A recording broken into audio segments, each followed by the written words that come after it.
Hello dear students, welcome to N Academy. So बेटा, हम metals and non metals discuss कर रहे हैं। तो कुछ टॉपिक्स हमने ऑलरेडी डिस्कस किया है। आज जो हमारा टॉपिक है that is chemical bond. Chemical bond क्या होता है, केमिकल बॉन्ड और कोवेलेंसी क्या होती है बेटा, ठीक है। तो अगर हम टॉपिक वाइज एनालिसिस करते हैं आज के लेक्चर का, तो first we will discuss what is chemical bond and what are different types of chemical bond. Okay, तो उसके बाद हम देखेंगे Lewis octet rule and chemical bond and its types. तो ऑलरेडी है ना, ये ऑलरेडी डिस्कस हम कर ही लेंगे। ओके, तो उसके साथ साथ हम लविस ऑक्टेट रूल देख लेंगे बेटा। ओके, ये लविस ऑक्टेट रूल क्या होता है, और जो इंपॉर्टेंट टॉपिक है that is characteristics of covalent compounds. और थोड़ा सा हम कोऑर्डिनेट बॉन्ड को भी टच कर लेते हैं, क्योंकि जो कोऑर्डिनेट बॉन्ड है ये आपको हायर क्लास में स्टडी करना है। बट यहां तो हम ऑलरेडी केमिकल बॉन्ड तो डिस्कस कर ही रहे हैं। तो कोऑर्डिनेट बॉन्ड भी एक केमिकल बॉन्ड ही होता है, तो इसको भी हम डिस्कस कर लेंगे। ओके बेटा, तो स्टार्ट करते हैं हम केमिकल बॉन्ड से। What is chemical bond? देखो बेटा, तो अगर आपसे कोई पूछेगा कि केमिकल बॉन्ड क्या है, तो आपका जवाब कॉन्साइज होना चाहिए कि जो केमिकल बॉन्ड है ये फोर्स ऑफ अट्रैक्शन होता है बेटा। क्या होता है? Force of attraction. अब किसके बीच में फोर्स ऑफ अट्रैक्शन होता है? ये एटम्स के बीच में फोर्स ऑफ अट्रैक्शन होता है, ये आयॉन्स के बीच में फोर्स ऑफ अट्रैक्शन होता है ना। तो क्या सीखा आपने? The force of attraction between different constituents. अब ये कॉन्स्टिट्यूएंट्स क्या हो सकते हैं? एटम हो सकते हैं, आयन हो सकते हैं। इसी को हम केमिकल बॉन्ड के नाम से जानते हैं बेटा। Okay sir, force of attraction तो डिफरेंट तरह के हो सकते हैं, है ना। दो मास के बीच में फोर्स ऑफ अट्रैक्शन है, पॉजिटिव और नेगेटिव चार्ज के बीच में फोर्स ऑफ अट्रैक्शन है। मतलब कहने का मतलब ये है, we have gravitational force of attraction, we have electrostatic force of attraction, we have magnetic force of attraction. अब जो केमिकल बॉन्ड है इसमें कौन सा type of force of attraction होता है बेटा, ये भी तो क्वेश्चन अराइज होता है। तो देख लीजिए बेटा, जो केमिकल बॉन्ड में फोर्स ऑफ अट्रैक्शन होता है ये इलेक्ट्रोस्टैटिक फोर्स ऑफ अट्रैक्शन होता है, इलेक्ट्रोस्टैटिक फोर्स ऑफ अट्रैक्शन। अब इलेक्ट्रोस्टैटिक फोर्स ऑफ अट्रैक्शन क्या होता है बेटा? इलेक्ट्रोस्टैटिक फोर्स ऑफ अट्रैक्शन का मतलब जब दो चार्जेस के बीच में, अपोजिट चार्जेस के बीच में फोर्स ऑफ अट्रैक्शन होगा, है ना, between two opposite charges. Okay, between two opposite charges, between two opposite charges. Okay, तो वो कहलाता है electrostatic force of attraction. Okay, तो अब केमिकल बॉन्ड क्या है? This is electrostatic force of attraction between the opposite charges. Okay, अब किसके बीच में होगा? एटम्स और आयॉन्स के बीच में होगा, ठीक है। फॉर एग्जाम्पल देखो बेटा, आपके पास NaCl है, NaCl, NaCl है आपके पास, एक कंपाउंड है बेटा NaCl, है ना। अब इस NaCl में क्या होता है? एक होता है Na पॉजिटिव, Na पॉजिटिव, और दूसरा होता है Cl नेगेटिव। देखो बेटा, इसमें एक तो पॉजिटिव चार्ज है Na पॉजिटिव और दूसरा नेगेटिव चार्ज है Cl नेगेटिव। अब नेगेटिव चार्ज और पॉजिटिव चार्ज के बीच में फोर्स ऑफ अट्रैक्शन है ना, तो यहां इस तरह से फोर्स ऑफ अट्रैक्शन होगा इनके बीच में। तो हम कह सकते हैं कि Na पॉजिटिव और Cl नेगेटिव के बीच में केमिकल बॉन्ड है। तो हम कह सकते हैं कि इनके बीच में केमिकल बॉन्ड है बेटा, ठीक है, केमिकल बॉन्ड। तो यही आपका केमिकल बॉन्ड होता है, फोर्स ऑफ अट्रैक्शन ही होता है बिटवीन अपोजिट चार्जेस में, है ना। अब यहां पे देख लीजिए, मैंने आपको बोला कि जो फोर्स ऑफ अट्रैक्शन होगा ये आयॉन्स के बीच में होगा। देखो बेटा, यहाँ पे Na पॉजिटिव और Cl नेगेटिव क्या है? ये आयॉन्स ही है। अब ये फोर्स ऑफ अट्रैक्शन किसके बीच में होगा? ये एटम्स के बीच में होगा। फॉर एग्जाम्पल ये आयॉन्स के बीच में फोर्स ऑफ अट्रैक्शन था। अब मैं कोई मॉलिक्यूल लेता हूं, फॉर एग्जाम्पल मैंने लिया बेटा H2, है ना, H2। अब इस H2 में H और H, इस तरह से H और H आपस में जुड़े होते हैं फोर्स ऑफ अट्रैक्शन से बेटा। H और H के बीच में क्या हम कह सकते हैं कि H और H के बीच में केमिकल बॉन्ड है। सो H और H के बीच में बेटा केमिकल बॉन्ड है। Okay, so there is chemical bond. Sir, यहां तो पॉजिटिव चार्ज और नेगेटिव चार्ज था, लेकिन H और H तो न्यूट्रल है। अब इनके बीच में कैसे फोर्स ऑफ अट्रैक्शन होगा? देखो बेटा, अगर मैं यहां पे हाइड्रोजन एटम का स्ट्रक्चर बनाता हूं, तो एटम में क्या होता है? एटम में एक तो न्यूक्लियस होता है, आपने 9th में पढ़ा है स्ट्रक्चर ऑफ एटम में। फॉर एग्जाम्पल मैं हाइड्रोजन एटम बनाता हूं बेटा, हाइड्रोजन एटम, है ना। हाइड्रोजन एटम में क्या होगा? एक तो न्यूक्लियस होगा और इलेक्ट्रॉन होगा किस में? इलेक्ट्रॉन होगा शेल में, इस तरह से इलेक्ट्रॉन प्रेजेंट होगा। ओके, अब यहाँ पे H और H के बीच में फोर्स ऑफ अट्रैक्शन है, मैं दूसरा H बनाता हूं, ये दूसरे H का न्यूक्लियस है बेटा। ओके, अब दूसरे H का इलेक्ट्रॉन में बनाता हूं। ओके, इस तरह से मैंने इलेक्ट्रॉन बनाया, दूसरे H का इलेक्ट्रॉन बनाया बेटा। ये H और H है कि नहीं है? बिल्कुल है। अब इलेक्ट्रॉन पे कौन सा चार्ज होता है? Negative charge. इस इलेक्ट्रॉन पे कौन सा चार्ज होगा? Negative charge. अब ये जो इलेक्ट्रॉन है इसको दूसरे एटम का न्यूक्लियस अट्रैक्ट करता है, तो मतलब यहां पे इस तरह से फोर्स ऑफ अट्रैक्शन होगा बेटा इस न्यूक्लियस और इलेक्ट्रॉन के बीच में। अब इसी तरह यहां पे ये जो इलेक्ट्रॉन है, ये इलेक्ट्रॉन इस वाले है ना, इस वाले न्यूक्लियस इसको अट्रैक्ट करेगा, तो इस तरह से यहां पे पॉजिटिव और नेगेटिव के चार बीच में फोर्स ऑफ अट्रैक्शन होगा। अब यहां पे क्वेश्चन अराइज होता है, सर इलेक्ट्रॉन इलेक्ट्रॉन के बीच में रिपल्शन भी होगा। बेटा यहां पे जो रिपल्शन है वो अट्रैक्शन से कम है ना, तो अट्रैक्शन जो यहाँ पे अट्रैक्शन फोर्स ऑफ अट्रैक्शन होता है, वो जो फोर्स ऑफ अट्रैक्शन है वो फोर्स ऑफ रिपल्शन से ज्यादा होता है, फोर्स ऑफ रिपल्शन से ज्यादा होता है। तो इस तरह से यहाँ पे जो आपका H और H वो फोर्स ऑफ अट्रैक्शन से, इलेक्ट्रोस्टैटिक फोर्स ऑफ अट्रैक्शन से जुड़े रहते हैं, आपस में कंबाइंड रहते हैं। ठीक है बेटा, तो ये था केमिकल बॉन्ड। ओके, इसी तरह हमारे पास दूसरा है फॉर एग्जांपल Cl2 है बेटा, मैं Cl2 लेता हूं। अब Cl2 में क्या है? Cl2 में 2 क्लोरीन एटम्स है बेटा, ये एक क्लोरीन है, ये एक क्लोरीन है। अब जिस तरह से मैंने हाइड्रोजन एटम का स्ट्रक्चर बनाया और इनके बीच में फोर्स ऑफ अट्रैक्शन शो किया, इसी तरह यहां पे जो क्लोरीन है, क्लोरीन का एटम, दूसरे क्लोरीन का एटम, इस क्लोरीन का न्यूक्लियस इसके इलेक्ट्रॉन्स को अट्रैक्ट करेगा और इसका न्यूक्लियस इसके इलेक्ट्रॉन्स को अट्रैक्ट करेगा। इस तरह से इनके बीच में क्या होगा बेटा? Force of attraction. क्या होगा? Force of attraction. और उसी फोर्स ऑफ अट्रैक्शन को हम किस नाम से जानते हैं बेटा? Force of attraction. और उसी फोर्स ऑफ अट्रैक्शन को हम केमिकल बॉन्ड के नाम से जानते हैं, उसी को हम केमिकल बॉन्ड के नाम से जानते हैं बेटा। तो आई होप आपने definition of chemical bond understand किया होगा। What is chemical bond? Okay, chemical bond क्या होता है? तो आपने क्या अंडरस्टैंड किया? ये इलेक्ट्रोस्टैटिक फोर्स ऑफ अट्रैक्शन होता है, किसके बीच में? या तो एटम्स के बीच में होगा, जिस तरह से मैंने H2 और Cl2 के बीच में आपको सिखाया, या तो आयॉन्स के बीच में होगा, जिस तरह से मैंने आपको Na पॉजिटिव और Cl नेगेटिव के बीच में दिखाया। ओके, तो ये है डेफिनेशन। तो ये जो डेफिनेशन है बेटा, ये जो डेफिनेशन है ये आपको नीट लेवल तक काम आएगी, जेई मेंस तक काम आएगी, या जेई एडवांस तक काम आएगी। ये डेफिनेशन कहीं चेंज होने वाली नहीं है बेटा। ओके, अब यहां पे क्वेश्चन अराइज होता है कि सर ये जो बॉन्ड है ये क्यों बनता है? दो एटम्स के बीच में अगर दो एटम्स प्रेजेंट है तो ये बॉन्ड क्यों बनता है? इनमें फोर्स ऑफ अट्रैक्शन क्यों आता है? तो सिंपली मैंने यहां पे क्वेश्चन लिया है, why do chemical bonds form? तो केमिकल बॉन्ड क्यों बनता है बेटा? देखो बेटा, केमिकल बॉन्ड बनने के लिए कोई एटम क्यों केमिकल बॉन्ड बनाता है, इसके लिए दो रीजंस है ना, दो फैक्टर्स रेस्पॉन्सिबल है।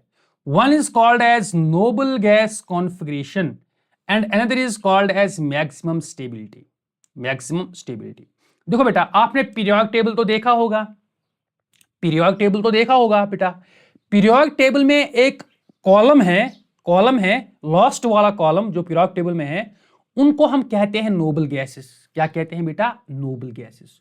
और वो जो नोबल गैसेस हैं वो इजीली बॉन्ड नहीं बनाते हैं, वो केमिकल बॉन्ड इजीली नहीं बनाते हैं। फिर साइंटिस्ट ने देखा कि इन नोबल गैस में ऐसा क्या है कि ये केमिकल बॉन्ड नहीं बनाते हैं, लेकिन बाकी जो भी एलिमेंट्स हैं, बाकी जो भी एटम्स हैं, वो तो केमिकल बॉन्ड बनाते हैं, लेकिन नोबल गैस नहीं बना रहे हैं। फिर साइंटिस्ट ने खोज किया, उन्होंने देखा कि जो नोबल गैसेस है बेटा, नोबल गैसेस है जो बॉन्ड नहीं बनाते हैं, इनके लास्ट शेल में 8 इलेक्ट्रॉन्स होते हैं मोस्टली एक्सेप्ट हीलियम, जिसमें जो पहला वाला शेल है वही आउटर शेल है, उसमें 2 इलेक्ट्रॉन्स होते हैं। अगर हम हीलियम को छोड़ देते हैं, बाकी जितने भी नोबल गैसेस हैं उनके आउटर शेल में कितने इलेक्ट्रॉन्स होते हैं बेटा? 8 इलेक्ट्रॉन्स होते हैं। उसी को हम बोलते हैं ऑक्टेट ऑफ इलेक्ट्रॉन्स। ओके, तो जो नोबल गैसेस है, इसी कारण की वजह से जो ऑक्टेट है बेटा, ये ऑक्टेट जब लास्ट शेल में ऑक्टेट 8 इलेक्ट्रॉन्स हो तो वो स्टेबल माना जाता है। ओके, इसीलिए साइंस ने देखा कि इनमें सभी नोबल गैस में जो आउटर शेल है उसमें 8 इलेक्ट्रॉन्स प्रेजेंट है, और उसी 8 इलेक्ट्रॉन्स की वजह से ये रिएक्शन शो नहीं कर रहे हैं, ये केमिकल बॉन्ड नहीं बना रहे हैं, ओके। और इसीलिए जो बाकी एटम्स हैं आपके पीरियोडिक टेबल में 118 तरह के एटम्स हैं हमारे पास, तो एक्सक्लूडिंग नोबल गैसेस जितने भी एटम्स हैं वो चाहते हैं कि इसी तरह हमारे इस आउटर शेल में 8 इलेक्ट्रॉन्स आए, जिस तरह से नोबल गैसेस के आउटर शेल में 8 इलेक्ट्रॉन्स आते हैं, और उसी को हम कहते हैं नोबल गैस कॉन्फ़िगरेशन। यानी जब आउटर शेल में 8 इलेक्ट्रॉन्स हो तो हम उस कॉन्फ़िगरेशन को कहते हैं नोबल गैस कॉन्फ़िगरेशन। सर समझ नहीं आया, देख लीजिए बेटा। ओके, मैं लेता हूं नियॉन। क्या बेटा, नियॉन क्या है बेटा? नोबल गैस है। नियॉन है noble gas, noble gas. Okay, अब नियॉन का एटॉमिक नंबर कितना है बेटा? एटॉमिक नंबर कितना है? 10। तो इसका मतलब नंबर ऑफ इलेक्ट्रॉन्स नियॉन में कितने होंगे? 10। अब इलेक्ट्रॉनिक कॉन्फ़िगरेशन लिखते हैं, इलेक्ट्रॉनिक कॉन्फ़िगरेशन। ओके, तो electronic configuration, number of electrons तो 10 है, तो पहले शेल में मैक्सिमम 2 इलेक्ट्रॉन्स आते हैं बेटा। अब बचे 8 इलेक्ट्रॉन्स, तो दूसरे शेल में 8 इलेक्ट्रॉन्स आएंगे। तो इसका मतलब जो आपका नियॉन है, नियॉन के आउटर शेल में कितने इलेक्ट्रॉन्स हैं बेटा? 8 इलेक्ट्रॉन्स हैं, मतलब इसका ऑक्टेट कंप्लीट है। ये नोबल गैस कॉन्फ़िगरेशन शो करता है, ऑक्टेट कंप्लीट। तो मतलब ये नोबल गैस कॉन्फ़िगरेशन शो करता है। इसी तरह अगर हम दूसरा लेते हैं बिना, अर्गॉन लेते हैं। अर्गॉन, अर्गॉन भी आपका नोबल गैस है बेटा। अर्गॉन भी आपका नोबल गैस है, अर्गॉन भी नोबल गैस है बेटा। अर्गॉन का एटॉमिक नंबर कितना है? अर्गॉन का एटॉमिक नंबर है 18। ओके, तो 18 एटॉमिक नंबर है। इसका मतलब नंबर ऑफ इलेक्ट्रॉन्स अर्गॉन में कितने होंगे? 8 इलेक्ट्रॉन्स होंगे बेटा। अब इलेक्ट्रॉनिक कॉन्फ़िगरेशन लिखते हैं अर्गॉन का। इस अर्गॉन का जो पहला वाला शेल है उसमें 2 इलेक्ट्रॉन्स आएंगे बेटा। अब दूसरे वाले शेल में मैक्सिमम 8 इलेक्ट्रॉन्स आते हैं। 8 + 2 कितने आए बेटा? 10। अब बचे कितने? 8 इलेक्ट्रॉन्स, तो वो आउटर शेल में आएंगे, है ना। तो अब देख लीजिए अर्गॉन में क्या है बेटा? आउटर शेल में कितने इलेक्ट्रॉन्स हैं? 8 इलेक्ट्रॉन्स हैं, मतलब इसका भी ऑक्टेट कंप्लीट, इसका भी octet complete. Okay, octet complete. तो ये जो है ना ऑक्टेट कंप्लीट। ओके, चाहे वो नियॉन हो या अर्गॉन हो बेटा, ये क्या शो करते हैं? Noble gas configuration. क्या शो करता है? Noble gas configuration, noble gas configuration. Okay, noble gas configuration. Okay, ये शो करता है नोबल गैस कॉन्फ़िगरेशन। इसी तरह बाकी एटम्स भी चाहते हैं कि हम नोबल गैस कॉन्फ़िगरेशन शो करें। ओके, फॉर एग्जांपल अगर हम बाकी एटम, दूसरा एटम लेते हैं, फॉर एग्जांपल हमारे पास सोडियम है बेटा। हमारे पास क्या है? सोडियम। सोडियम का एटॉमिक नंबर कितना होता है? 11 होता है। तो इसमें इलेक्ट्रॉन्स कितने होंगे? 11 इलेक्ट्रॉन्स होंगे। तो इलेक्ट्रॉनिक कॉन्फ़िगरेशन क्या आएगा? 2,8,1, 2,8,1। अब देख लीजिए सोडियम के आउटर शेल में कितने इलेक्ट्रॉन्स है बेटा? 1 इलेक्ट्रॉन है। लेकिन क्या चाहेगा? मेरे आउटर शेल में 8 इलेक्ट्रॉन्स होने चाहिए। इस तरह से ये इस नोबल गैस कॉन्फ़िगरेशन को अटेन करने के लिए बेटा ये बॉन्ड बनाता है। ये तो या जो ये 1 इलेक्ट्रॉन है ये किसी और को देगा, ले लीजिए मेरी तरफ से ये इलेक्ट्रॉन, इससे मुझे फायदा आएगा, इससे मुझे आउटर शेल में 8 इलेक्ट्रॉन्स आएंगे बेटा, है ना। That is why sodium forms chemical bond, है ना। इसीलिए जो NaCl है जिसमें Na पॉजिटिव है, तो Na पॉजिटिव किस तरह से बनता है? जब ये इलेक्ट्रॉन, सोडियम ये जो इलेक्ट्रॉन है ये लूज करता है। ओके, सो यहां पे मैं लिखा कि क्यों केमिकल बॉन्ड बनता है बेटा? ताकि जो एटम है वो चाहेगा कि मेरे आउटर शेल में 8 इलेक्ट्रॉन्स आए, है ना। Atoms tend to acquire stable complete octet the electronic configuration of noble gases, जिस तरह से नोबल गैस में होता है। एक रीजन तो ये है कि why chemical bond is formed. Okay, अब दूसरा रीजन क्या है बेटा? देखो बेटा, जब बॉन्ड बनता है, जब केमिकल बॉन्ड बनता है, जब फोर्स ऑफ अट्रैक्शन आता है दो एटम्स के बीच में बेटा, उससे क्या आता है बेटा? नोबल गैस कॉन्फ़िगरेशन आता है, नोबल गैस कॉन्फ़िगरेशन। ओके, तो जब किसी एटम में नोबल गैस कॉन्फ़िगरेशन हो, जब किसी एटम में नोबल गैस कॉन्फ़िगरेशन हो, वो एटम स्टेबल माना जाता है ना, वो कॉन्फ़िगरेशन स्टेबल मानी जाती है। ओके, तो इस स्टेबिलिटी को अटेन करने के लिए, इस स्टेबिलिटी को अटेन करने के लिए बेटा यहां पे जो नोबल गैस कॉन्फ़िगरेशन है उससे स्टेबिलिटी आती है। तो इस स्टेबिलिटी को अटेन करने के लिए केमिकल बॉन्ड की फॉर्मेशन होती है। देखो बेटा, तो देखो बेटा, जो स्टेबिलिटी होती है आपकी, जो स्टेबिलिटी होती है बेटा, that is inversely proportional to energy, that is inversely proportional to energy. तो जब स्टेबिलिटी आएगी, जब बॉन्ड बनता है तो एनर्जी रिलीज होती है, एनर्जी कम होती है सिस्टम में। दो एटम्स बन जाते हैं तो जब बॉन्ड बनता है तो एनर्जी रिलीज होती है।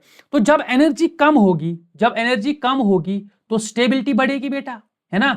तो इसी तरह इस स्टेबिलिटी को अटेन करने के लिए ये जो एटम्स हैं आपके, जो आयन्स हैं आपके, वो केमिकल बॉन्ड बनाते हैं।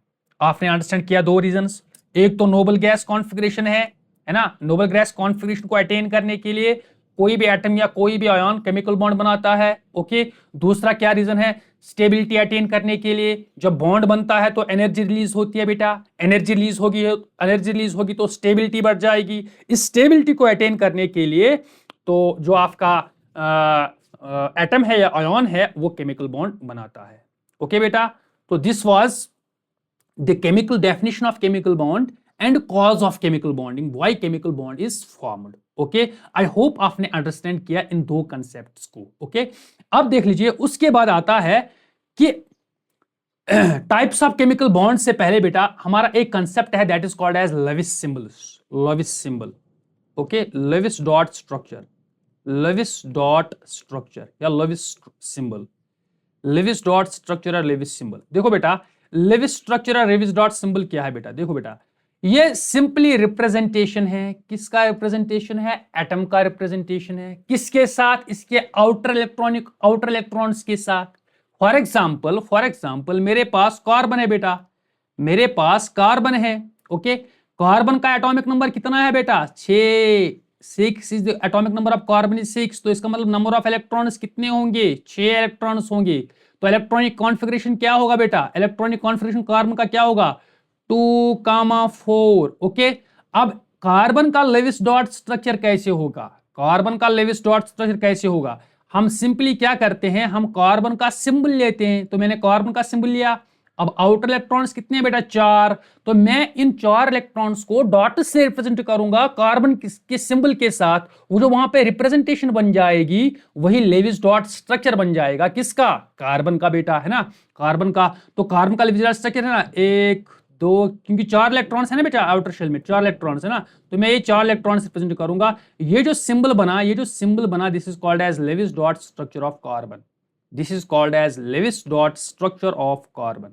ओके, तो इसी तरह फॉर एग्जांपल मेरे पास क्लोरीन है बेटा, इसी तरह मेरे पास क्लोरीन है। ओके, क्लोरीन है बेटा। ओके, क्लोरीन का जो एटॉमिक नंबर है वो कितना है बेटा, 17 है बेटा। तो नंबर ऑफ इलेक्ट्रॉन्स कितने होंगे, 17।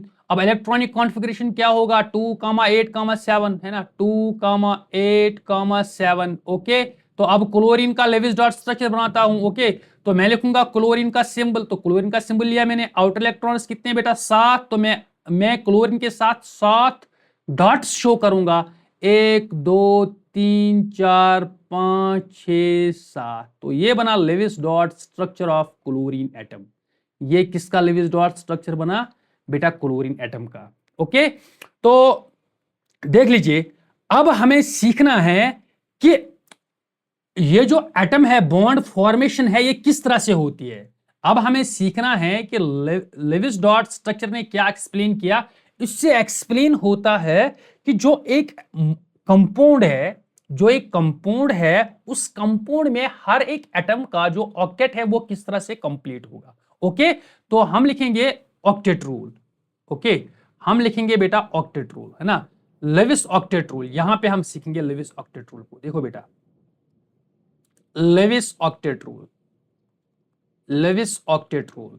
Okay, Lewis octet rule. Okay, तो लेविस ऑक्टेट रूल क्या करता है बेटा, इससे हम शो करते हैं कि एक कंपाउंड में हर किसी एटम का जो ऑक्टेट है वो कैसे कंप्लीट होता है। फॉर एग्जांपल देखो बेटा, अगर मैं क्या करता हूं, मैं बनाता हूं H2 बनाता हूं बेटा। ओके, अब इसमें मैं लेविस डॉट स्ट्रक्चर बनाता हूं बेटा, तो मैं इसमें 2 हाइड्रोजन है तो मैं 2 हाइड्रोजन लिखता हूं, ये एक हाइड्रोजन, ये दूसरा हाइड्रोजन। ओके, तो हाइड्रोजन का लेविस डॉट स्ट्रक्चर बना दीजिए बेटा, हाइड्रोजन का मैंने सिंबल बना दिया। अब इसमें एक आउटर इलेक्ट्रॉन कितना है, 1, तो मैं यहां पे डॉट बना दूंगा। ओके, मैं यहां पे डॉट बना दूंगा। हाइड्रोजन, दूसरा हाइड्रोजन है तो यहां पे 1 है ना, तो यहां पे ये जो लेविस डॉट स्ट्रक्चर बन जाएगा H2 का, वो ये बन जाएगा। तो this will be the Lewis dot structure of H2। Okay, Lewis dot structure of H2। इसी तरह अगर मैं कार्बन डाइऑक्साइड की बात करता हूं बेटा, देखो सर यहां पे जो हाइड्रोजन है उसमें कितने इलेक्ट्रॉन्स हैं, ये क्या बना दिया आपने बेटा, ये हम आगे डिस्कस कर लेंगे। फिलहाल आप सिर्फ सीखना, ये सीखो कि लेविस डॉट स्ट्रक्चर हम कैसे बनाते हैं। पहले मैंने एटम्स का लेविस डॉट स्ट्रक्चर बना दिया, अब मैं कंपाउंड्स का लेविस डॉट स्ट्रक्चर बनाता हूं बेटा। ठीक है, अब मैं क्या करता हूं बेटा, O2 का बनाता हूं, O2 का लेविस डॉट स्ट्रक्चर बनाता हूं बेटा। अब इसमें कितने O है, दो O है, तो मैं 2O लिखूंगा बेटा। अब ऑक्सीजन के आउटर इलेक्ट्रॉन्स कितने होते हैं, 6 इलेक्ट्रॉन्स होते हैं, तो मैं लिखूंगा 6 इलेक्ट्रॉन्स, 1 2 3 4 5 6। ओके, अब दूसरा ऑक्सीजन है, इसमें भी 6 इलेक्ट्रॉन्स होंगे, 1 2 3 4 5 6। ओके, तो ये बन जाएगा Levi's dot structure of O2। अब इसमें देख लीजिए O2 में हर किसी एटम में कितने इलेक्ट्रॉन्स होंगे। अगर हम देखें बेटा, अगर हम इस वाले ऑक्सीजन की बात करते हैं, देखो बेटा इस वाले ऑक्सीजन में कितने इलेक्ट्रॉन्स है। अब कितने इलेक्ट्रॉन्स आए बेटा, 1 2 3 4 5 6, और ये जो दूसरा ऑक्सीजन है, इस वाले ऑक्सीजन के 2 इलेक्ट्रॉन्स हैं, ये 2 इलेक्ट्रॉन्स इससे शेयर होता है बेटा। देखो बेटा, ये इस वाले ऑक्सीजन से शेयर होता है।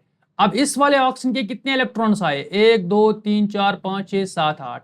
ये पहले वाले ऑक्सीजन के जो ये 2 इलेक्ट्रॉन्स हैं, ये दूसरे वाले ऑक्सीजन के साथ शेयर होते हैं, तो इसलिए बेटा कितने इलेक्ट्रॉन्स आए, 1 2 3 4 5 6 7 8, है ना। तो इस तरह से O2 में दोनों ऑक्सीजन का जो ऑक्टेट है वो कंप्लीट हुआ। यहाँ पे शेयरिंग होती है इलेक्ट्रॉन्स की, है ना, वो हम आगे देख लेंगे कि किस तरह से शेयरिंग होती है। ओके, इसी तरह मैं N2 का लेविस डॉट स्ट्रक्चर बनाता हूं। N2 का बेटा देखो बेटा, मैं पहले N लिखूंगा, N, उसके बाद दूसरा N लिखूंगा बेटा, है ना।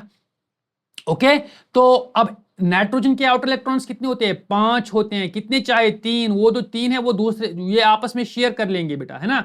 तो मैं पहले 2 लिखूंगा, नाइट्रोजन का आउटर इलेक्ट्रॉन्स कितने हैं, 5, तो मैंने 2 लिखे, अब बचे 3, तो मैं वो यहां से 3 लिखूंगा, है ना।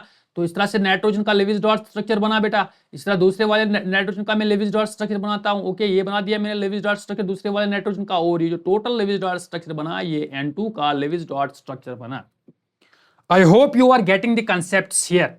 ये था Lewis dot structure of different compounds. Okay, Lewis dot structure of different compounds.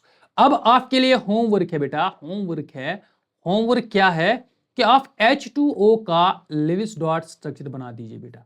H2O का लेविस डॉट स्ट्रक्चर बना दीजिए, H2O का लेविस डॉट स्ट्रक्चर बना दीजिए। ओके, तो इस तरह से हम लेविस डॉट स्ट्रक्चर या लेविस ऑक्टेट रूल क्या कहता है, लेविस ऑक्टेट रूल यही कहता है कि हर कोई एटम चाहेगा एक कंपाउंड में कि मेरे आउटर शेल में 8 इलेक्ट्रॉन्स आए।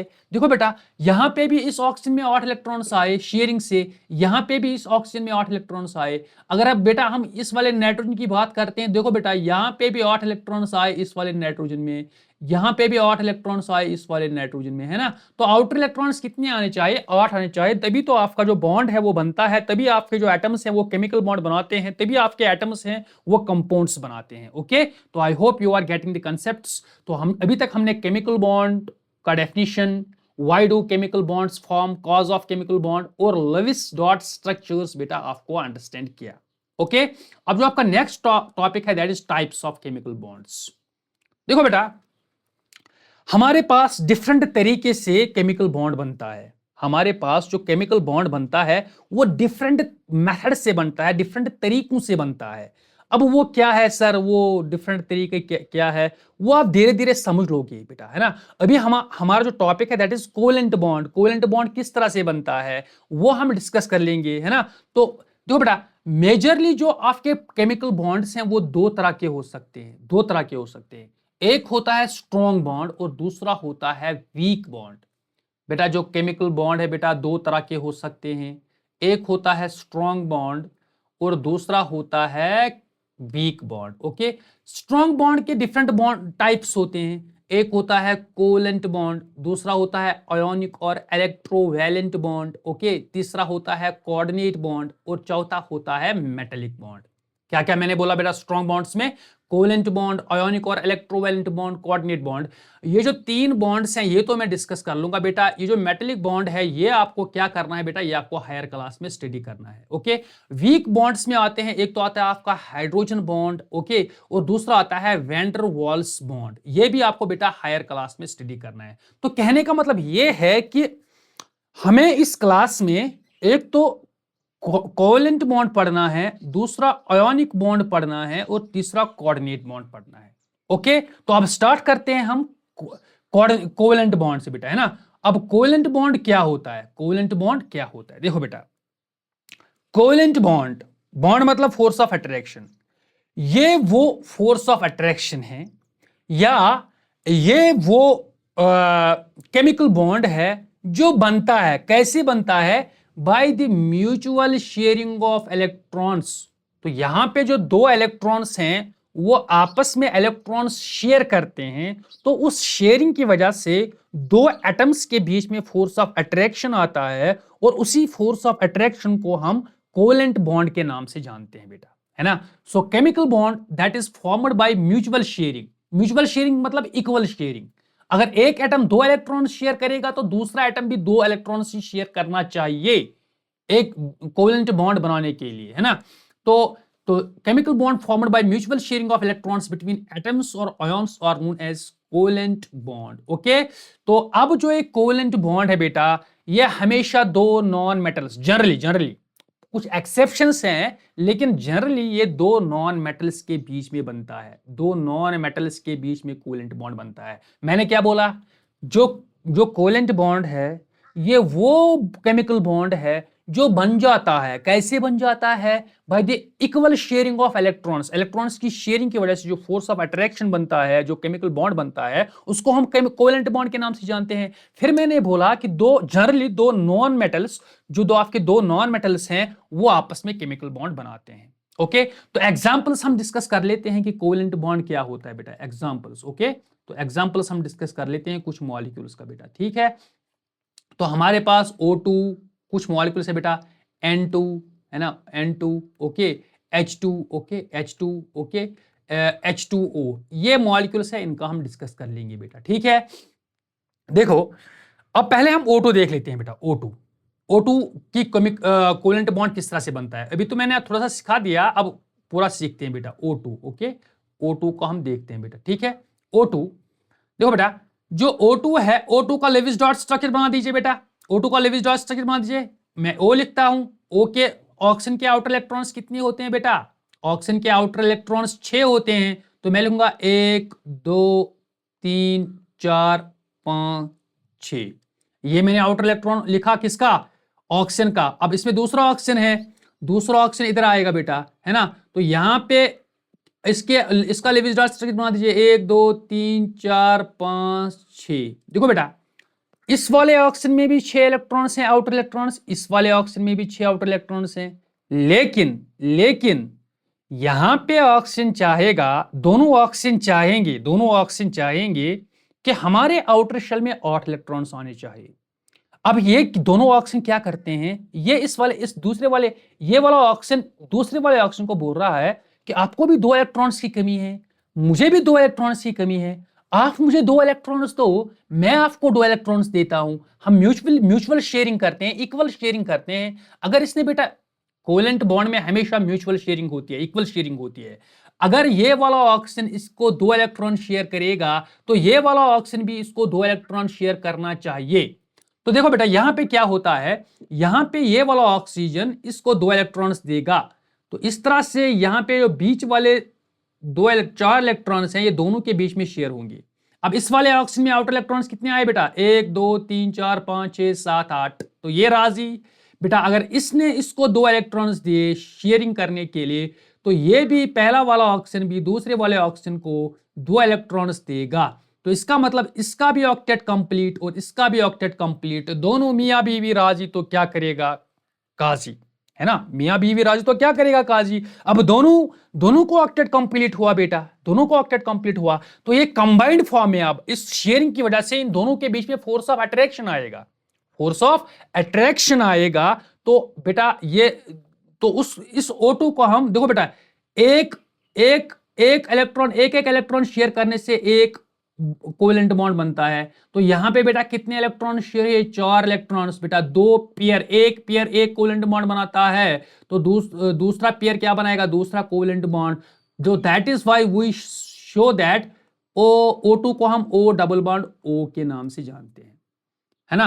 तो जब 4 इलेक्ट्रॉन शेयर होंगे दो एटम्स के बीच में तो 2 कोवेलेंट बॉन्ड्स बनते हैं। जब 2 कोवेलेंट बॉन्ड्स बनते हैं तो हम उसको कहते हैं double bond, double covalent bond. क्या बोलते हैं बेटा? Double covalent bond. Double covalent bond क्या होता है? जब 2 केमिकल कोवेलेंट बॉन्ड्स होंगे, डबल कोवेलेंट बॉन्ड, क्योंकि 2 कोवेलेंट बॉन्ड्स हैं दो एटम्स के बीच में। अब एक इलेक्ट्रॉन पेयर एक केमिकल बॉन्ड बनाता है तो दो इलेक्ट्रॉन पेयर्स 2 केमिकल बॉन्ड्स बनाएंगे। तो इसी तरह हम N2 में देखते हैं बेटा। अब N2 का माजरा क्या है बेटा? N2 का माजरा क्या है? अब N2 को हम देखते हैं बेटा। N2 देखो बेटा, पहले N2 का स्ट्रक्चर बनाना है, लेविस डॉट स्ट्रक्चर। तो इसमें 2 N है, पहले हम एक N लिखते हैं। एक N में कितने आउटर इलेक्ट्रॉन्स होते हैं? 5। तो 1 2 3 4 5। दूसरे N का भी ऐसा ही हाल होगा। तो ये दूसरा N है बेटा, तो इसमें भी 5 इलेक्ट्रॉन्स होंगे, है ना। अब 5 इलेक्ट्रॉन्स होंगे, लेकिन ऑक्टेट रूल के हिसाब से नाइट्रोजन क्या चाहेगा? नाइट्रोजन चाहेगा कि मेरे पास आउटर शेल में 8 इलेक्ट्रॉन्स आने चाहिए। मेरे पास आउटर शेल में 8 इलेक्ट्रॉन्स आने चाहिए। अब नाइट्रोजन क्या करता है बेटा? ये दूसरे वाले नाइट्रोजन से थोड़ा सा शेयरिंग करता है। बोल रहा है कि नाइट्रोजन, आपके पास 3 इलेक्ट्रॉन्स की कमी है, मेरे पास भी 3 इलेक्ट्रॉन्स की कमी है। आप मुझे 3 इलेक्ट्रॉन्स दो, मैं आपको 3 इलेक्ट्रॉन्स देता हूं। ये जो 6 इलेक्ट्रॉन्स हैं इनको हम इक्वली शेयर करते हैं, तो आपका भी काम होगा, मेरा भी काम होगा। तो दोनों का क्या होगा बेटा? वही हाल होगा जो होना चाहिए। अब ये जो 3 इलेक्ट्रॉन्स हैं ये इस तरह से शेयरिंग, दोनों के बीच में शेयरिंग होगी। तो दोनों के बीच में शेयरिंग होगी। अब दोनों के पास 8-8 इलेक्ट्रॉन्स आएंगे। अब दोनों के पास 8-8 इलेक्ट्रॉन्स आएंगे। अब कितने पेयर्स की शेयरिंग हुई? कितने पेयर्स की शेयरिंग हुई? 3 पेयर्स की शेयरिंग हुई बेटा। अब यहां पे जो नाइट्रोजन के और नाइट्रोजन के बीच में क्या बन जाएगा? ट्रिपल बॉन्ड बन जाएगा। This is called as triple covalent bond. This is called as triple covalent bond. Triple covalent bond. Okay, ठीक है बेटा। तो इस तरह से नाइट्रोजन और नाइट्रोजन के बीच में ट्रिपल कोवेलेंट बॉन्ड, क्योंकि 3 इलेक्ट्रॉन पेयर शेयर होते हैं ना बेटा। यहां पे एक पेयर, यहां पे दूसरा पेयर और यहां पे तीसरा पेयर। तो 3 इलेक्ट्रॉन्स की शेयरिंग होती है, 3 इलेक्ट्रॉन पेयर्स की शेयरिंग होती है। तो इस तरह से आपने कोवेलेंट बॉन्ड की फॉर्मेशन किस तरह से बनता है और कितने टाइप्स है कोवेलेंट बॉन्ड्स के? Double covalent bond, triple covalent bond, और एक और टाइप होता है that is called as single covalent bond. Single covalent bond जो है वो हम वाटर के केस में देखते हैं। फॉर एग्जांपल वाटर, देखो बेटा वाटर। सर यहां पे 2-2 एटम्स थे तो हमने इनको साइड में रखा था, यहां पे 3 एटम्स हैं तो कैसे लेविस डॉट स्ट्रक्चर बना दीजिए? बेटा इसमें सेंट्रल एटम ढूंढिए, सेंट्रल एटम। देखो बेटा इसमें 2 हाइड्रोजन एटम है और एक ऑक्सीजन एटम है, तो ऑक्सीजन जो एटम है वो सेंट्रल एटम कहलाता है। तो देखो बेटा मैंने ऑक्सीजन लिया बेटा, मैंने ऑक्सीजन लिया। ओके, अब ऑक्सीजन के आउटर इलेक्ट्रॉन्स कितने हैं बेटा? 6 इलेक्ट्रॉन्स हैं। तो मैं लिखूंगा 1 2 3 4 5 6। ओके, ये 6 इलेक्ट्रॉन्स मैंने ऑक्सीजन को दिए बेटा। अब 2 हाइड्रोजन है तो इनको साइड में रख लीजिए। तो बेटा ये एक हाइड्रोजन है, ये एक हाइड्रोजन है बेटा, ठीक है। ये एक हाइड्रोजन है, ये एक हाइड्रोजन है। अब हाइड्रोजन के आउटर इलेक्ट्रॉन्स कितने बेटा? एक ही हाइड्रोजन का आउटर इलेक्ट्रॉन है, तो मैं यहां पे 1 लिखूंगा और यहां पे भी 1 लिखूंगा बेटा। सर यहां पे क्या हाल है? तो देख लीजिए बेटा, देख लीजिए यहां पे क्या हो रहा है। अब ऑक्सीजन का देखो बेटा, अब ऑक्सीजन के आउटर इलेक्ट्रॉन्स कितने थे? पहले 6 आउटर इलेक्ट्रॉन्स थे। कितने इलेक्ट्रॉन्स की कमी है? 2 इलेक्ट्रॉन्स की कमी है।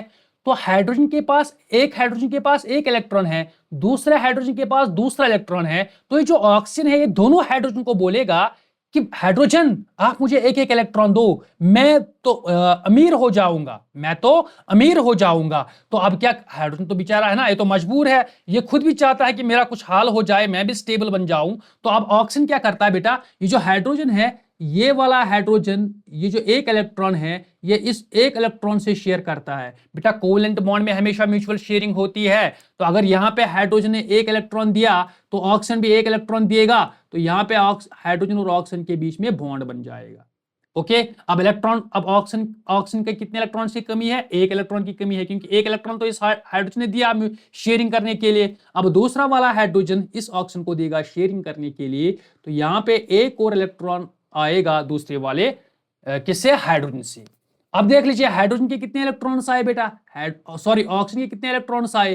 तो ऑक्सीजन के कितने इलेक्ट्रॉन्स आए बेटा, ऑक्टेट ऑफ इलेक्ट्रॉन्स। तो ऑक्सीजन तो अमीर हो गया, स्टेबल बन गया, हाँ मेरे पास ऑक्टेट ऑफ इलेक्ट्रॉन्स आए। अब हाइड्रोजन में देखते हैं बेटा, अब हाइड्रोजन बेचारा का कितना इलेक्ट्रॉन आया, हाइड्रोजन का आया बेटा 2 इलेक्ट्रॉन, हाइड्रोजन का आया 2 इलेक्ट्रॉन, इस वाले हाइड्रोजन का भी 2 इलेक्ट्रॉन। लेकिन ऑक्टेट रूल क्या कहता है, ऑक्टेट रूल बोलता है कि अगर आपका आउटर शेल पहली वाली शेल हो, अगर आपका आउटर शेल पहली शेल आपकी आउटर शेल हो, तो उसमें 2 इलेक्ट्रॉन्स ही काफी है, उसमें 8 इलेक्ट्रॉन्स की जरूरत ही नहीं है, वो 2 इलेक्ट्रॉन से भी स्टेबल बन जाएगा, है ना। या तो फर्स्ट शेल में देखो बेटा, ऑक्टेट रूल क्या कहता है, ऑक्टेट रूल कहता है, ऑक्टेट रूल या तो फर्स्ट शेल में 2 इलेक्ट्रॉन्स होने चाहिए। फर्स्ट शेल में कितने इलेक्ट्रॉन्स होने चाहिए बेटा, 2 इलेक्ट्रॉन्स, है ना, 2 इलेक्ट्रॉन्स। तो ये हीलियम जैसा बनता है, हीलियम भी नोबल गैस है, तो हीलियम के फर्स्ट शेल में 2 इलेक्ट्रॉन्स होते हैं। अगर फर्स्ट शेल में 2 इलेक्ट्रॉन्स ना हो तो दूसरे तीसरे चौथे, है ना, दूसरे तीसरे चौथे इस तरह से सो ऑन, उसमें अगर ये आउटर शेल हो, अगर दूसरी शेल आउटर शेल हो, अगर तीसरी शेल आउटर शेल हो, अगर चौथी शेल आउटर शेल हो, तो उसमें कितने इलेक्ट्रॉन्स होने चाहिए बेटा, 8 इलेक्ट्रॉन्स होनी चाहिए। तो वो बन जाता है नोबल गैस जैसा, नोबल गैस जैसा। अब हाइड्रोजन के केस में देखते हैं बेटा, अब इस शेयरिंग की वजह से जब इस शेयरिंग होती है, जब ये शेयरिंग होती है तो हाइड्रोजन में पहली वाली शेल में बेटा 2 इलेक्ट्रॉन्स आते हैं, तो इसका मतलब हाइड्रोजन भी स्टेबल होता है बेटा। ऑक्टेट रूल तो यही कहता है, क्योंकि इसकी पहली शेल क्या है बेटा, आउटर शेल, तो इसका मतलब ये इसमें 2 इलेक्ट्रॉन्स आए। तो वाटर में ऑक्सीजन भी स्टेबल, 2 हाइड्रोजन भी स्टेबल, तो एक कंबाइंड फॉर्म में रहेंगे, कंबाइंड फॉर्म में रहेंगे बेटा तो स्टेबल बन जाएंगे, स्टेबल बन जाएंगे तो एक यूनिट बनेगा तो वाटर मॉलिक्यूल बनेगा। ओके बेटा, तो ये था कोवेलेंट बॉन्ड किस तरह से बनता है। ओके, तो अब डिफरेंट टाइप से कोवेलेंट बॉन्ड्स का ये मैंने ऑलरेडी डिस्कस किया। एक होता है single covalent bond, single covalent bond जब एक इलेक्ट्रॉन पेयर की शेयरिंग होती है, फॉर एग्जांपल हाइड्रोजन, तो हाइड्रोजन इस तरह से बनता है बेटा, हाइड्रोजन और हाइड्रोजन ये एक एक इलेक्ट्रॉन शेयर करते हैं, तो ये बनाता है H2, है ना, तो ये बन जाता है यहाँ पे सिंगल कोवेलेंट बॉन्ड। क्या बनता है बेटा, single covalent bond. Double covalent bond किस तरह से बनता है, जिस तरह से कार्बन डाइऑक्साइड में डबल कोवेलेंट बॉन्ड बनता है। तो सर इसका स्ट्रक्चर बता दीजिए, CO2 का लेविस डॉट स्ट्रक्चर बता दीजिए, हमें समझ में नहीं आ रहा है। देखो बेटा, इसमें CO2 है तो 2 ऑक्सीजन है तो एक कार्बन है, एक कार्बन क्या एक्ट करेगा एज सेंट्रल एटम, तो हम सेंटर में कार्बन लेते हैं। कार्बन में कितने इलेक्ट्रॉन्स, आउटर इलेक्ट्रॉन्स होते हैं 4, 1 2 3 4। ओके बेटा, अब एक साइड में से एक ऑक्सीजन, दूसरे साइड में से दूसरा ऑक्सीजन, इस वाले ऑक्सीजन में कितने इलेक्ट्रॉन्स होंगे, 1 2 3 4 5 6, क्योंकि ऑक्सीजन के आउटर शेल में 6 इलेक्ट्रॉन्स होते हैं बेटा। इस वाले ऑक्सीजन के भी 6, 1 2 3 4 5 6। ओके बेटा, अब कार्बन में देख लीजिए, कार्बन को 4 इलेक्ट्रॉन्स की कमी थी तो 2 इलेक्ट्रॉन ये वाला ऑक्सीजन देगा, 2 इलेक्ट्रॉन ये वाला ऑक्सीजन देगा, तो ऑक्टेट कंप्लीट। ओके, अब इस ऑक्सीजन की बात करते हैं बेटा, यहां से ये जो कार्बन है ये इस वाले ऑक्सीजन को 2 इलेक्ट्रॉन्स दे रहा है, तो इसका भी ऑक्टेट कंप्लीट और इसका भी ऑक्टेट कंप्लीट। बेटा सभी का ऑक्टेट कंप्लीट, मियां बीवी राजी तो क्या करेगा काजी, है ना। तो इस तरह से यहाँ पे कार्बन डाइऑक्साइड, अब देख लीजिए, अब इस कार्बन डाइऑक्साइड में जो कार्बन और ऑक्सीजन इनके बीच में कितने इलेक्ट्रॉन्स की शेयरिंग होती है, 4 इलेक्ट्रॉन्स की शेयरिंग, यहां भी 4 इलेक्ट्रॉन्स की शेयरिंग है, यहां भी 4 इलेक्ट्रॉन्स की शेयरिंग है, मतलब 2 पेयर्स ऑफ इलेक्ट्रॉन्स की शेयरिंग होती है। एक पेयर एक कोवेलेंट बॉन्ड बनाता है तो 2 पेयर 2 कोवेलेंट बॉन्ड बनाते हैं, तो यहां पे कार्बन और ऑक्सीजन के बीच में डबल बॉन्ड बनेगा, क्योंकि 2 पेयर्स की शेयरिंग होती है। इसी तरह से ट्रिपल बॉन्ड है बेटा, ट्रिपल बॉन्ड जब 3 पेयर्स ऑफ इलेक्ट्रॉन्स की शेयरिंग होगी। फॉर एग्जांपल अगर हम नाइट्रोजन की बात करते हैं, एक नाइट्रोजन और दूसरा नाइट्रोजन, कितने इलेक्ट्रॉन्स, 5 आउटर इलेक्ट्रॉन्स एक नाइट्रोजन का, दूसरा नाइट्रोजन का भी 5 आउटर इलेक्ट्रॉन्स, है ना। अब ये आपस में शेयर होंगे, है ना, तो यहाँ पे N ट्रिपल बॉन्ड N बनता है, तो 3 पेयर्स ऑफ इलेक्ट्रॉन्स की शेयरिंग हुई तो यहाँ पे ट्रिपल बॉन्ड कहलाएगा। तो कहने का मतलब यह है कि जब एक इलेक्ट्रॉन पेयर की शेयरिंग होगी 2 एटम्स के बीच में तो सिंगल बॉन्ड क्या बनता है, जब 2 पेयर्स ऑफ इलेक्ट्रॉन्स की शेयरिंग होगी तो डबल कोवेलेंट बॉन्ड बनता है, जब 3 इलेक्ट्रॉन पेयर्स की शेयरिंग होगी तो ट्रिपल बॉन्ड बन जाता है। Okay, this is the types of covalent bond. Okay, तो बेटा आगे बढ़ते हैं, कोवेलेंट बॉन्ड के अदर एग्जांपल्स। फॉर एग्जांपल हमारे पास NH3 है ना, NH3 है बेटा, ओके। इस तरह CH4 है ना, CH4 है, ये भी देख लेते हैं हम, ये भी देख लेते हैं हम। ओके, तो हम नाइट्रोजन में कितने, पहले हम सेंट्रल एटम ढूंढ लेते हैं बेटा। यहाँ पे सेंट्रल एटम नाइट्रोजन है, आउटर इलेक्ट्रॉन्स कितने होते हैं नाइट्रोजन में, 5, तो 1 2 3 4 5। ओके, हाइड्रोजन कितने हैं, 3, तो हर एक इलेक्ट्रॉन होता है, एक इलेक्ट्रॉन यहां से आएगा, एक इलेक्ट्रॉन यहां से आएगा, एक इलेक्ट्रॉन यहां से आएगा बेटा, है ना।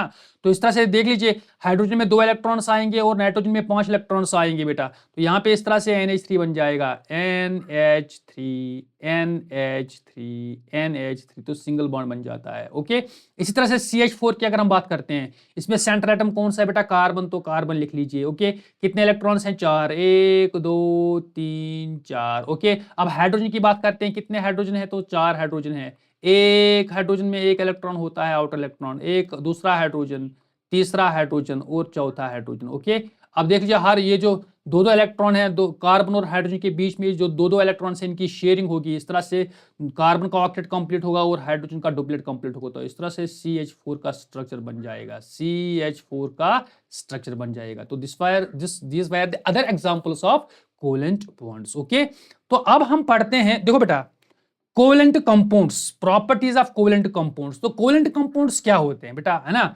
कोवेलेंट, पहले हम कोवेलेंट कंपाउंड्स को देख लेते हैं। ये वो पहले हम कोवेलेंट कंपाउंड्स देख लेते हैं। कोवेलेंट कंपाउंड्स क्या होता है, covalent compounds. Okay, covalent compounds वो कंपाउंड्स हैं जिसमें कोवेलेंट बॉन्ड होगा। क्या होगा बेटा, कोवेलेंट बॉन्ड, जिसमें कोवेलेंट बॉन्ड होगा, जिसमें शेयरिंग ऑफ इलेक्ट्रॉन्स होगी। ओके, तो ये भी आपका कोवेलेंट कंपाउंड है NH3, क्योंकि क्या है, शेयरिंग ऑफ इलेक्ट्रॉन्स होती है।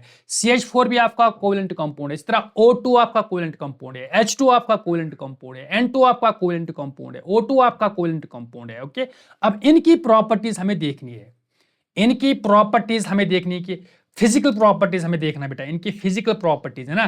तो अगर हम पहले फिजिकल स्टेट के बारे में बात करते हैं, फिजिकल स्टेट, देखो बेटा, ये जो कोवेलेंट कंपाउंड्स होते हैं, ये जनरली या तो लिक्विड स्टेट में होंगे या तो गैसियस स्टेट में होंगे। किस में होंगे बेटा, या तो लिक्विड स्टेट में होंगे या तो गैसियस स्टेट में होंगे। सर एग्जांपल बता दीजिए। लो बेटा एग्जांपल, लिक्विड स्टेट में जो कोवेलेंट कंपाउंड है वो है वाटर है बेटा, H2O। ये लिक्विड स्टेट में है ना बेटा, लिक्विड रूम टेम्परेचर पे लिक्विड स्टेट में होता है। तो अगर गैस की बात करते हैं, O2 N2 गैस, तो रूम टेम्परेचर में ये गैस है, लेकिन ये भी तो कोवेलेंट कंपाउंड सी है। अगर हम दूसरी बात करते हैं बेटा, जो कोवेलेंट कंपाउंड्स की जो प्रॉपर्टी है, that is melting and boiling point. Okay, इनका जो मेल्टिंग और बॉइलिंग पॉइंट होता है बेटा, that is low. Covalent compounds का जो मेल्टिंग और बॉइलिंग पॉइंट होता है, दैट इज लो। सर कितना, किससे लो होता है, okay, as compare to ionic compounds, as compare to ionic compounds. जो कोवेलेंट कंपाउंड्स की जो मेल्टिंग पॉइंट होती है, as compare to ionic compounds, covalent compounds की जो मेल्टिंग पॉइंट है, that is very low. Okay, लेकिन एक्सेप्ट, इसमें 2 एक्सेप्शंस आते हैं, एक आता है सिलिका और दूसरा आता है डायमंड। ओके, इनमें मेल्टिंग पॉइंट और बॉइलिंग पॉइंट ज्यादा होता है। अब क्यों होता है वो हम कार्बोनेटस कंपाउंड से पढ़ेंगे। इसमें नेटवर्क ऑफ कोवेलेंट बॉन्ड्स होता है ना, इसमें नेटवर्क ऑफ कोवेलेंट बॉन्ड्स होता है, इसीलिए ये जो सिलिका और डायमंड है, ये इनका मेल्टिंग और बॉइलिंग पॉइंट ज्यादा होता है बेटा। ओके, अब सॉल्युबिलिटी की बात करते हैं ना, तो जो आपके कोवेलेंट कंपाउंड्स हैं, ये वाटर में इनसॉल्युबल होते हैं, ये वाटर में इनसॉल्युबल होते हैं। अब क्यों वाटर में इनसॉल्युबल होते हैं, देखो बेटा, जो आपके आपने पढ़ा होगा लाइक डिसॉल्व्स लाइक। देखो बेटा, जो आपके कोवेलेंट कंपाउंड्स है, ये लेस पोलर होते हैं ना, वाटर पोलर होता है, तो इसीलिए जो आपके कोवेलेंट कंपाउंड्स है, they are less, they are insoluble, almost insoluble in water. Okay, क्योंकि पोलर में डिसॉल्व होता है, नॉन पोलर में डिसॉल्व होता है। वाटर आपका पोलर है, तो covalent compound generally non polar होते हैं, तो नॉन पोलर में डिसॉल्व नहीं होगा। ओके, तो अगर हम आयोनिक कंपाउंड्स की बात करते हैं, वो वाटर में डिसॉल्व होते हैं। फॉर एग्जांपल, नमक को अगर आप पानी में डालोगे, तो नमक आयोनिक कंपाउंड है, वो पानी में डिसॉल्व होता है, क्योंकि नमक क्या है, पोलर है, तो वाटर भी पोलर है, तो पोलर में डिसॉल्व होता है। तो यहां पे लिख सकता हूं like dissolves like, like dissolves like. Okay, like dissolves like, ठीक है बेटा। ओके, अब नेक्स्ट केमिकल फिजिकल प्रॉपर्टी पढ़ते हैं, that is electrical conductivity. Okay, तो जो आपके कोवेलेंट कंपाउंड्स है बेटा, जो आपके कोवेलेंट कंपाउंड्स हैं, they are bad conductors of electricity, they are bad conductors of electricity except graphite. बेटा ग्रेफाइट मात्र एक ऐसा कोवेलेंट कंपाउंड है that is good conductor of electricity, that is good conductor of electricity. Okay, ऐसा क्यों? क्योंकि इसमें फ्री इलेक्ट्रॉन होता है, वो भी आप कार्बोनेटिस कंपाउंड्स में देख लोगे बेटा। ओके, तो बाकी ये प्रैक्टिस क्वेश्चन है, इनको हम नेक्स्ट सेशन में डिस्कस कर लेते हैं। It is all about today's lecture. Thank you so much.